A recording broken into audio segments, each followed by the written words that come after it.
दरियाए सिंध ऐसा अजीम अलशान दरिया है कि अहल हिंद से अब इसी दरियाओं का बाप कहते हैं। दुनिया में बहुत कम ऐसे दरिया हैं जो इसका मुकाबला करते हैं। मोहम्मद बिन कासिम जब सिंध फतह करने निकला तो उसे दरियाए सिंध का सामना दरपेश था। मुसलमान सुबह की नमाज पढ़ते ही रवाना हुए और दरिया के किनारे पर पहुंच गए और उसे उबूर करने की तदाबीर सोचने लगे। मोहम्मद बिन कासिम को बड़ा फिक्र था उसे आराम कहाँ मिलता। वो घोड़े पर सवार हुआ और दरिया के किनारे शुमाल मशरिक की तरफ बढ़ा। कई मील चला लेकिन कहीं भी दरिया कुछ थोड़ा सातन होता भी नजर ना आया। वो वापस लौट आया और तमाम शब इसी फिक्र में गलता चाहे रहा। सुबह इसने नमाज पढ़ते ही फिर लश्कर को किनारा पर सफ बस्ता होने का हुक्म दिया। तमाम लश्कर मुसल्लाह है कर किनारा पर जा पहुंचा। सब के बाद मोहम्मद बिन कासिम आया और उसने कहा, मुसलमानों, आज मेरे जहन में एक तजवीज आई है। अगर अल्लाह ताला ने चाहा तो हम दुर्योपल बनाने में कामयाब हो जाएंगे। आमतौर पर कश्तियां 8 गज लंबी और 5 गज चौड़ी थीं।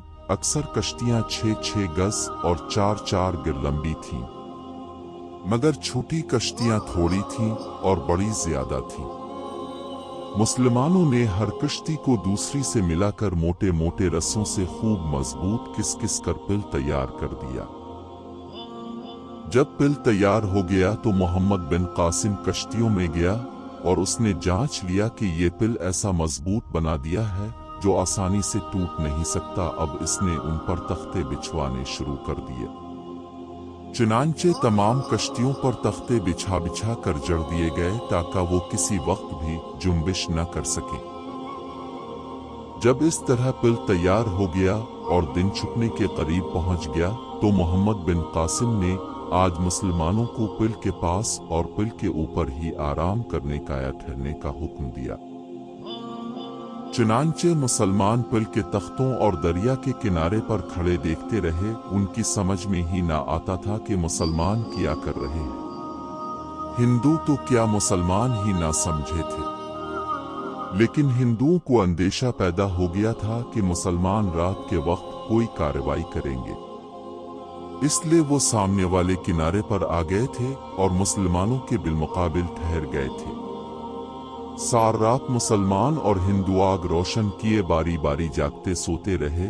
जब सुबह हुई तो मुसलमानों ने नमाज पढ़ी। नमाज पढ़कर मोहम्मद बिन कासिम ने दुआ मांगी, ए अल्लाह ताला, मुसलमानों की अदमात कर और तजवीज जो मैंने सोची है इसमें कामयाबी अता फरमा। आमीन सुम आमीन। दुआ मांग करवा उठा और मुसलमानों को मुसल्ला होने का हुक्म दिया। फौराए मुसलमान मुसल्ला होकर खड़े हो गए और उधर मौके और इसका लश्कर भी हैरत से मुजाहिदीन इस्लाम की तरफ देख रहे थे कि मोहम्मद बिन कासिम किया करने वाला है। मोहम्मद बिन कासिम ने बहुत से मोटे मोटे रस्से कुश्ती के कुंडों में बांधकर उन ढालों को कुश्ती में डलवाया दिया और इन मैन मीखे बांध दें। चंद कश्तियां जुनूब की तरफ लगाकर पल से बांध दी गईं और इनमें भी मुजाहिदीन को बिठा दिया। गालिफ सीन के अलावा आगे पीछे तमाम कश्तियों पर मुसलमान खड़े कर दिए गए और उनको ज्यादा तादाद में तीर दे दिए गए। अब मोहम्मद बिन कासिम ने रस्सों को खिलवाया जो किनारा में मेखों से बंधे थे और जिनके सहारा से पिल ठहरा हुआ था। मल्लाहों को हुक्म दिया कि वो शुमाल से मशरिक की तरफ पिल को तैराएं। चुनांचे मल्लाहों ने पतवार और डंडा लेकर शमीक की जानिब की आखिरी कुश्ती को मशरिक की तरफ फैलाया। जो वो बढ़ी जाती थी पिल मशरिक की तरफ फैलता जाता था। अब हर एक की समझ में आ गया कि मोहम्मद बिन कासिम क्या चाहता है। इसका मतलब ये था कि इस तरह शुमाल की तरफ कश्तियां धकेल कर मशरिक की तरफ बढ़ती जाएंगी और पिल मगरिब से मशरिक की तरफ फैलता जाएगा।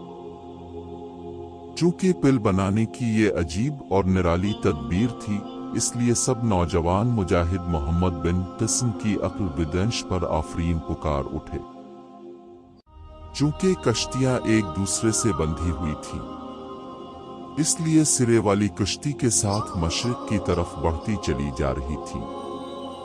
یہ عجیب تدبیر پل بنانے کو دیکھ کر ہندو حیرت زدہ ہو گئے، دیر تک دیکھتے رہے۔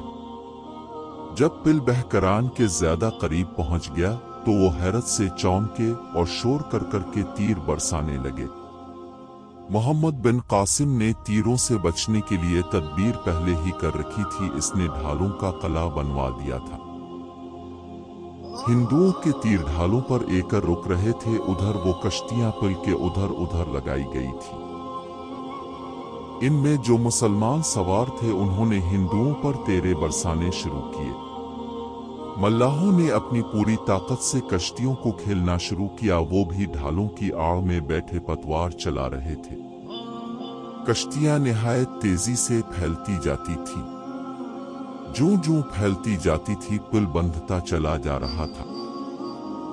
مسلمان نہایت خوش ہو رہے تھے، ان کے ادھر پانی کی لہریں اٹھ رہی تھیں اور وہ نہایت اطمینان سے بیٹھے اور کھڑے تھے۔